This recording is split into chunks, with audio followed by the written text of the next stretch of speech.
এই আমাদের আজকে যে ম্যাথস ক্লাব, সেই ম্যাথস ক্লাবের শুভ উদ্বোধন ঘোষণা করছি। সেই সাথে প্রত্যেকে শুভ যোগ্য হব, আমরা একদিন বাবু হব। লতিফ মাস্টার ফাউন্ডেশনের সাথে কাজ করে তোমাদের যে কোনো সময় যে কোনো ধরনের সহযোগিতার জন্য আমাকে সর্বদাই তোমরা তোমাদের পাশে পাবে ইনশাআল্লাহ।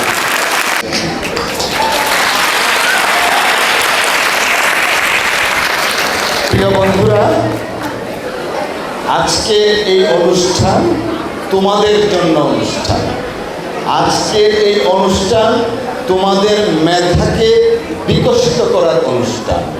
আজকের এই অনুষ্ঠান আগামী দিনের সুনাগরিক এবং একজন বৈজ্ঞানিক হওয়ার মতো অনুষ্ঠান। কেন বললাম? আমি আমার ব্যক্তি জীবনে দেখেছি, দুঃখিত আমি তো আসলে আনুষ্ঠানিকভাবে ওইখানে যেভাবে যা কথা বলা সেটা বলছি না, আমি আন্তরিকভাবে দুঃখিত। আসলে যখন ছেলে মেয়েদেরকে দেখি আমি নিজে তখন নিজের মধ্যে থাকি না, আমিও তোমাদের মতো হয়ে যাই।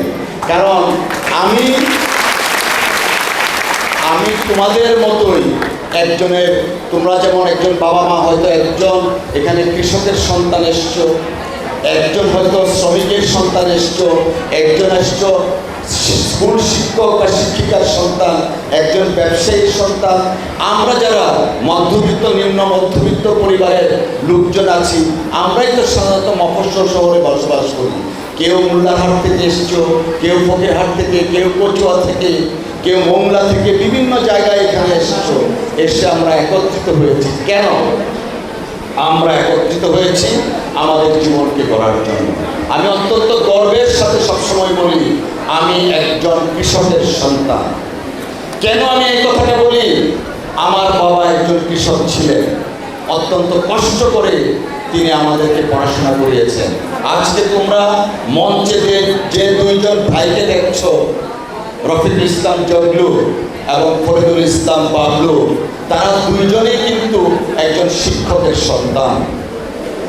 ওনার বাবা কিন্তু সচিব ছিলেন না, যেমন আমার বাবাও সচিব ছিলেন না, সাধারণ একজন কৃষক। কেন আমি এই কথাগুলো বলছি?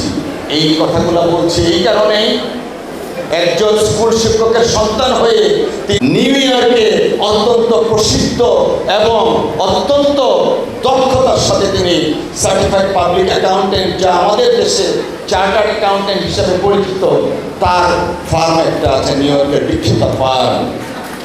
ঠিক তেমনিভাবে স্কুল শিক্ষকের সন্তান হিসাবে ডক্টর ফরিদুল ইসলাম বাবলু সরকারের সচিব ছিলেন।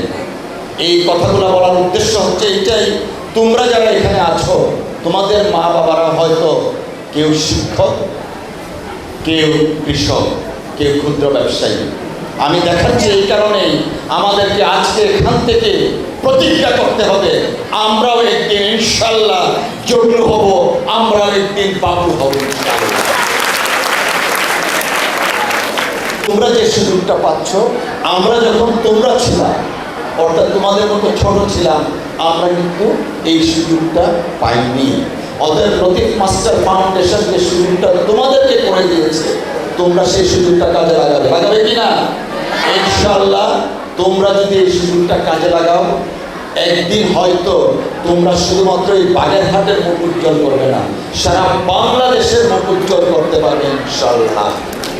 আমি চেষ্টা করব সর্বতভাবে ব্যক্তিগতভাবে লতিফ মাস্টার ফাউন্ডেশনের সাথে কাজ করে তোমাদের যে কোনো সময় যে কোনো ধরনের সহযোগিতার জন্য আমাকে সর্বদাই তোমরা তোমাদের পাশে পাবে ইনশাআল্লাহ। এখান থেকে হয়তো এমন একজন আর্কিটেক্ট পাবো যারা বিশ্ববিখ্যাত হতে পারবে, রসায়ন বই পেতে পারবো, পদার্থ বিজ্ঞানে পেতে পারবো, এবং এইখান থেকে হয়তো আমরা ভালো একজন পলিটিশিয়ান পেতে পারি। এই যে দেখো, আমি যে কথাগুলো বললাম, আমার বাবা যখন আমাকে পড়াশোনা করিয়েছেন, তিনি হয়তো চিন্তা করেন নাই আমি ওই চেয়ারটার মধ্যে বসতে পারবো, কিন্তু তার প্রত্যাশা ছিল, তার পরিকল্পনা ছিল, যে কারণে কষ্ট করেছে। আর প্রত্যেকের ছাত্র জীবনে কষ্ট করতে হয়। আমি আজকে তোমাদেরকে দেখে মনে হচ্ছে, যখন বাংলাদেশে পড়াশোনা শেষ করে লন্ডনে গিয়েছি, আমি তখনও আজকের যিনি রফিকুল ইসলাম জগলু সাহেব আছেন, আমরা প্রতিনিয়ত একজনের সাথে আরেকজন যোগাযোগ থাকবো। তিনি তার সার্টিফাইড পাবলিক অ্যাকাউন্ট্যান্ট অর্থাৎ চার্টার্ড অ্যাকাউন্ট্যান্ট পড়তে গিয়ে প্রচুর অধ্যবসায় করতে হয়েছে এবং প্রচুর পরিশ্রম করতে হয়েছে। ঠিক তেমনিভাবে আমারও, আমরা হয়তো দেখে গেছে সারাদিন ইউনিভার্সিটি শেষ করে কাজে চলে গেছি, কাজ থেকে রাত্রে 1টা-2টায় ফিরেছি, পরের দিন পুরে আবার সেই চলে গেছি কাজে, কাজ করে আবার ইউনিভার্সিটি, অর্থাৎ 24 ঘন্টার মধ্যে আমাদের 18-19 ঘন্টা কাজ করতে হয়েছে। আজকে সেদিন সেই পরিশ্রম করেছিলাম বিদায়ে আজকে তোমাদের সামনে যোগ্য সাহেব উদাহরণ হিসাবে এসেছে। অতএব তোমরা যারা এখানে আছো, বাবা মা অনেক কষ্ট করে তোমাদেরকে পড়াশোনা করাচ্ছে এবং আজকে এই গণিত উৎসব তথা এই আমাদের আজকে যে ম্যাথস ক্লাব, সেই ম্যাথস ক্লাবের শুভ উদ্বোধন ঘোষণা করছি। সেই সাথে প্রত্যেকে শুভকামনা শেষ করছি। আল্লাহ হাফেজ, বাংলাদেশ জিন্দাবাদ, আসসালামু আলাইকুম।